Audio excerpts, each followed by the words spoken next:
오직 예수님,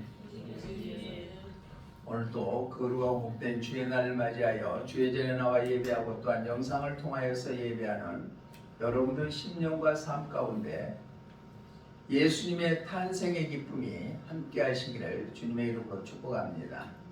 오늘 저는 지난주에 이어서 천사들이 목자들에게 전해주시는 예수님의 탄생이라는 제목으로 하나님께서 주시는 은혜를 나누고자 합니다. 지난주에서는 천사가 전해주는 예수님의 탄생의 첫 번째는 온 인류를 구원하기 위해서 이 땅에 탄생하신 예수님이다. 두 번째는 하나님께서 약속하신 언약으로 말미암아 탄생하신 예수님이시다.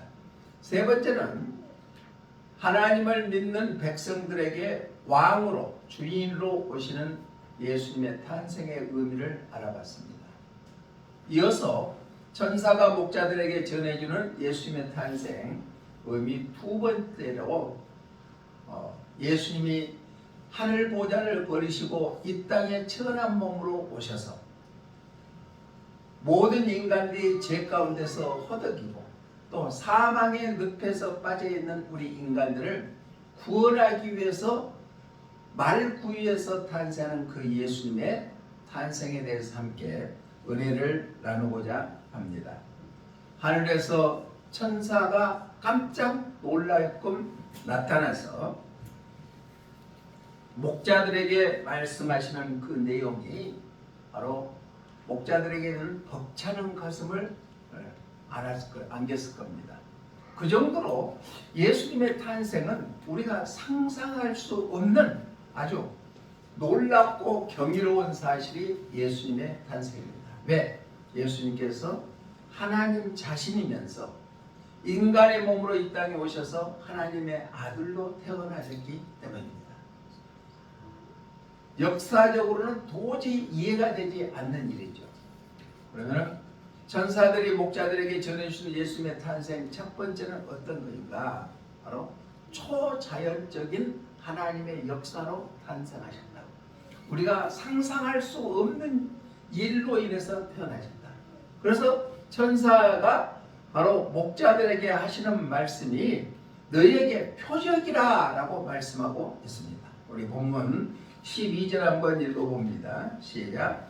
너희가 가서 강보에 쌓여 그 위에 누워있는 아기를 보리니 이것이 너희에게 표적이니라 하더니, 그러니까 강보에 쌓여서 말 그 위에 누워있는 아기를 볼 것이다. 누구한테요? 천사들이 목자들에게 얘기합니다. 그것이 너희에게 보여줄 표적이니라.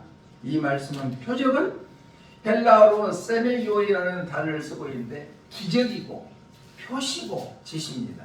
그러니까 예수님이 강보 위에 쌓아서 그 위에 있는 것을 보는 그것 자체가 기적이고 또 표적이라는 말씀입니다.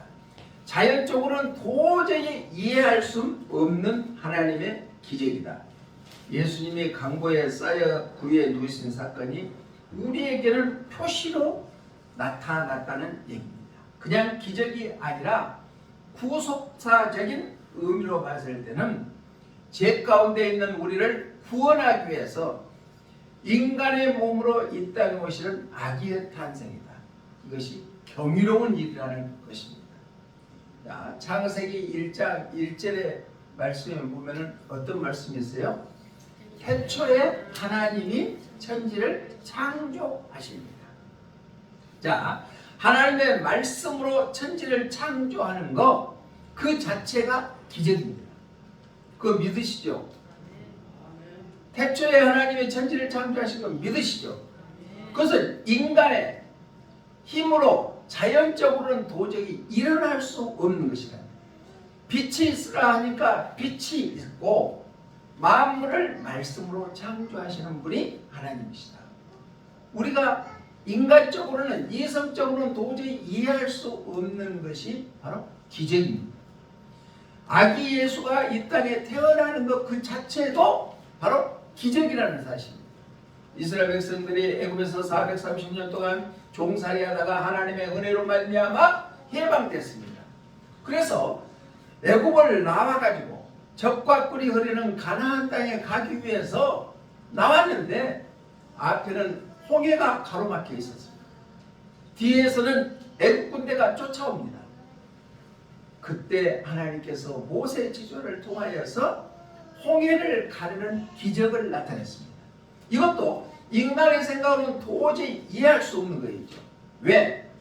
홍해는 그 당시에 수심이 평균으로 500m에 돼요. 자, 우리 공민호 원장님은 수심에 대해서 잘 알 거예요.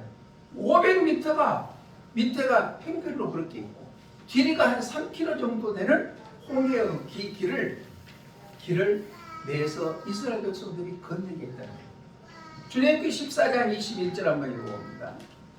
시작. 모세가 바다 위로 손을 내밀 때 여호와께서 큰 동풍이 밤새도록 바닷물을 물러가게 하시니 물이 갈라져 바다가 마른 땅이 되지라. 이게 홍해의 기적이잖아요. 이것은 인간적으로 과학적으로 증명할 수 없는 초자연적인 일이다. 그와 마찬가지로 예수님이 이 땅에 아기 예수로 태어나는 것도 천사가 지어준 것이 이것이 기적이라는 얘기입니다. 초자연적으로 탄생하는 예수님의 탄생에 대해서 말씀하고 있습니다.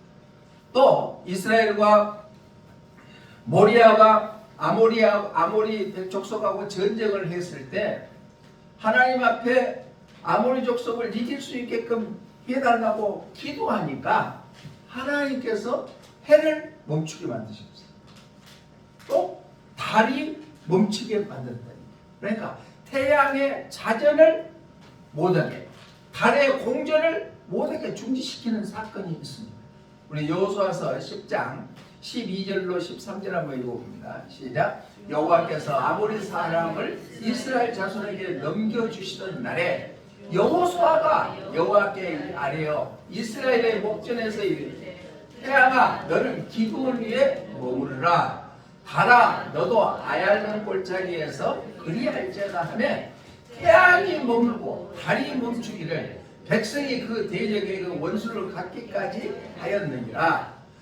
야살의 책의 태양이 중천에 머물러서 거의 종일토록 속히 내려가지 아니하다 기록되지 아니하느냐. 아멘. 이것이 인간적으로는 도저히 이해되지 않던 사건이잖아요. 그 일을 하나님께서는 하셨다는 얘기예요. 그와 똑같이 아기 예수가 탄생하는 것도 그러한 초자연적인 사건이라는 사실로 우리는 받아들여야 돼요. 그렇기 때문에 우리가 믿는 예수님은 초자연적으로 이 땅에 그때 아모리하고 이스라엘 백성들이 싸울 때 해가 넘어가면 이스라엘이 질 것 같으니까 여호수아가 하나님 앞에 하래요. 해를 좀 멈추게 해주십시오. 그러니까 멈추게 만들어서 결국 이스라엘이 아모리 족속을 이기게 만드는 사건에 대해서 말씀하고 있습니다. 아까 우리가 찬송 불렀던 찬송가 117장 3절 가사에 보니까 이렇게 있습니다. 한번 봅니다. 시작. 그 천사들이 전한 말 무서워 말라. 동정녀 몸을 빌려서 주 탄생하셨네. 저 하늘의 영광 땅에는 평화라. 오 기쁘다. 반가운 소식 주 오셨네. 땅 위에 평화 내려주시네. 아멘. 그러기 위해서 예수님이 아기 예수로 초자연적으로 탄생하셨다는 것입니다. 동정녀 탄생에 대해서 하나님의 편에 보면은 이것은 이적이 아닐 수가 없습니다. 왜? 하나님께서는 돌들로 말미암아 아브라함의 자손들도 만들겠다고 말씀하셨습니다. 동정녀 탄생보다도 더 중요한 사건은 강보에 쌓여서 구유에 누인 아기의 모습이 그게 인류를 구원하기 위해서 오셨던 예수님의 탄생이라는 사건입니다. 신비 중에 신비요 경이로움 중에 경이로움이 예수님의 탄생입니다. 우주보다도 더 크시고 또한 우주를 창조하신 분이 조그만 아기의 모습으로 이 땅에 탄생했다는 것은 이것이 바로 경이로운 초자연적인 탄생이다. 우리가 그 예수님을 나의 구주로 영접하고 또 목요일날 성탄절을 맞이하여 아기 예수의 탄생을 다시 한번 우리 마음속에 새기는 귀한 계기가 되시기를 주님의 이름으로 부탁을 드립니다. 전사가 목자들에게 전해주는 예수님의 탄생 첫 번째는 바로 초자연적으로 탄생하셨다. 두 번째로는 지극히 높은 곳에서 하나님께 영광이라는데 하나님께 영광 돌리기 위해서 탄생하셨다. 자, 하나님의 자신이면서 삼위의 하나님께 영광 돌리기 위하여서 인간의 몸으로 이 땅에 오시는 분이 예수님이시다. 14절 본문 한번 읽어봅니다. 시작. 지극히 높은 곳에서는 하나님께 영광이요. 아멘. 지극히 높은 곳에서는 하나님께 영광이라고 말씀했습니다. 영광이라는 단어는 헬라어로 독사라는 단어를 쓰고 있는데 거룩하다, 위엄성이 있다, 또한 영의 찬양, 경배라는 의미를 나타내고 있습니다. 우리가 하나님께 영광 돌리는 삶을 삽시다 라고 하면 하나님을 높여드리고 하나님을 존귀하게 여겨드리는 것입니다. 그 탄생 자체가, 예수님의 탄생하는 자체가 바로 거룩한 영광을 나타냈다. 예수님의 탄생 존재 자체가 그분께 찬양하고 영광 돌리는 것이 바로 예수님의 탄생이다. 예수님은 오직 하나님의 영광을 위해서만 살았습니다. 이 땅에 오셔서 자기를 보내신 하나님께 영광 돌리기 위함이라고 요한복음 7장 18절에서는 이렇게 말씀하고 있습니다. 요한복음 7장 18절 시작. 스스로 말하는 자는 자기 영광만 구하되 보내신 이의 영광을 구하는 자는 참되니 그 속에 우리가 없느니라. 아멘. 모든 세상의 사람들은 자기 영광을 위해서 구하지만은 보내신 이의, 즉 하나님이 예수님을 보내시기 때문에 그분의 영광을 구하는 것은 참되는 것이다. 예수님이 그러한 삶을 살았습니다. 또 예수님이 사역할 때도 주의 일을 이루는 것은 하나님의 영광을 위해서 일했다고 말씀하고 있습니다. 우리 요한복음 17장 4절 한번 읽어봅니다. 시작. 아버지께서 내게 하라고 주신 일을 내가 이루고 아버지를 이 세상에서 영화롭게 하였사오니 예수님이 직접 말씀하십니다. 주기도문 마지막에도 보면은 나라와 영광이 아버지께 라고 합니다. 이게 바로 모든 우리의 예수님을 믿는 사람들은 전부 다 나를 죄에서 구원해 주시고 또 나를 지키시고 보이시는 하나님의 영광을 위해서 살아야 될 줄로 믿습니다. 첫 아담이 자기 영광을 구했다 하면은 둘째 아담인 예수님께서는 오직 하나님께 영광을 구했다는 것입니다. 찬송가 348장 후렴에 보면은 이런 가사가 있습니다. 찬송가 348장 후렴 시작. 영광 영광 할렐루야, 영광 영광 할렐루야, 영광 영광 할렐루야. 곧 승리하리. 할렐루야. 승리하게 될 줄로 믿습니다. 환경이 우리를 엄습하더라도 우리는 승리하게 된다는 얘기입니다. 아주 대조적으로 예수님은 나를 보내시는 일, 또 예수님이 하신 일은 하나님께 영광을 돌리기 위해서 그렇게 주신 사명을 감당했는데 적그리스도는 대조적으로 자기의 영광을 구했다는 얘기입니다. 계시록 13장에서도 그러고 데살로니가후서 2장 4절에 보면 자기가 하나님이라 했어요.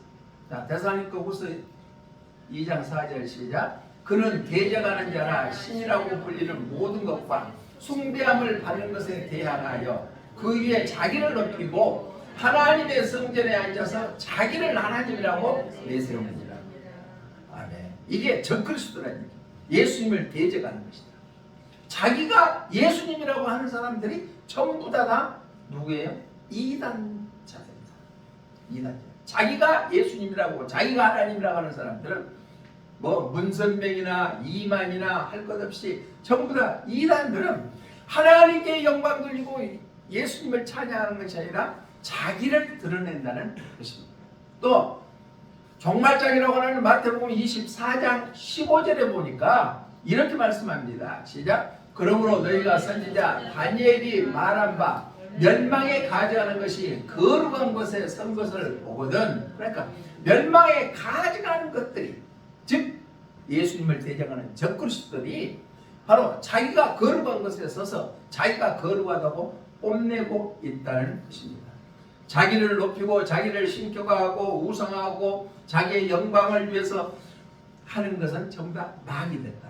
마귀가 하늘까지 자기를 높이던 적그리스도는 거룩한 곳에 성전에 곧 하나님의 집에 자기를 경배하는 우상을 세울 것이라고 말하고 있습니다. 마지막에 예수님의 재림할 시기가 되면 적그리스도가 나타나서 자기가 최고라고 하는 적그리스도가 나타난다. 그러나 예수님의 탄생은 오직 하나님께만 영광 돌리기 위해서 탄생하셨다. 그 예수님의 탄생의 의미를 다시 한번 우리가 깨달았어. 2025년도 성탄절은 어느 해보다도 더 하나님께 또 영광 돌리는 귀한 성탄절이 되시기를 주님의 이름으로 축복합니다. 또 성탄에 천사가 지어주는 의미, 첫 번째는 뭐라고 했어요? 첫 번째는 초자연적인 탄생을 나타내었다. 그러니까 목자들에게 표적이 이것이다. 강보의 쌓인 아기를 보는 것이겠다. 두 번째는 바로 하나님께 영광 돌리기 위해서 탄생했다. 마지막 세 번째는 사람들 가운데서 평화를 주기 위해서 탄생하셨다니. 누구나 편안하게 살기를 원합니다. 화평하기를 원합니다. 평화로운 나라가 되기를 원합니다. 평화로운 전 세계가 되기를 원합니다. 그런데 우리가 살고 있는 이 세상은 대적과하고 싸우고 서로 갈등하고 사는 시대가 되어버리고 말았습니다. 그러나 예수님의 탄생의 의미는 천사가 전해준 것은 바로 사람들 가운데 화평을 누리기 위해서 오시는 분이시다. 우리 14절 하반절 한번 읽어봅니다. 시작. 하나님이 기뻐하시는 사람들 중에 평화로다 아니라. 하나님이 기뻐하시는 사람들은 뭐예요? 구원받은 사람들이죠. 구원받은 사람들 중에 평화를 이루기 위해서 예수님이 탄생했다. 평화는 헬라어는 에이레르라는 단어를 쓰고 있는데 결합하다 또한 안식하다 라는 의미를 나타내고 있습니다. 하나님과 우리 인간 관계가 죄악으로 인해서 분리되어 있다. 또 사람과 사람 간에 이렇게 분리된 것을 하나 되기 위한 것이다. 또 안식은 예수님의 자체가 안식을 우리에게 허락하여 준 것이다. 참 안식과 안식을 참 평안과 안식을 주기 위해서 예수님이 탄생했다는 얘기입니다. 어린아이가 누워서 잠자는 모습을 보면은 평안하고요, 어지러워요? 평안하잖아요. 한없이 평안합니다. 이제 지금 자고 있어요? 얼마나 평화로웁니까? 그런데 이 어른들은 싸움 속에서 살아가고 있다는 얘기입니다. 그래서 예수님께서 십자가에 못 박혀 돌아가시는 것도 하나님과 인간 사이가 갈라졌던 것을 하나 되기 위해서 예수님이 십자가에 피 흘려 돌아가시게 됐다. 에베소 2장 14절 한번 읽어봅니다. 시작. 그는 우리의 화평이신지라 둘로 하나를 만드사 원수된 것 곧 중간에 막힌 담을 자기 육체로 으시고, 육체로, 그러니까 십자가에 못 박혀 죽으심으로 인해서 하나님과 인간과의 관계가 분리되는 것을 하나로 만들어 주신 분이 바로 예수님이시다. 또 예수님께서 십자가에 못 박혀 죽으시고 죽은 지 3일 만에 부활하셔서 40일 동안 이 땅에 계시다가 하늘로 승천하셔갖고 다시 제자들에게 나타나서 완전한 완성을 이루는 것도 화평이에요. 제자들에게 나타난 너희들의 평안할지어다 라고 말씀하고 있습니다. 요한복음 20장 21절 한번 읽어봅니다. 시작. 예수님께서 또 이르시되 너희에게 평강이 있을지어다. 아버지께서 나를 보내신 것 같이 나도 너희를 보내노라. 그러니까 평화의 사신으로 예수님 오신 것처럼 너희도 가는 곳마다 화평을 이루는 그러한 자가 되어라 라고 말씀하고 있습니다. 천사가 전하는 예수님의 탄생 소식 가운데 바로 그 평안이 담겨 있다는 얘기입니다. 아까 영상을 통하여 봤습니다.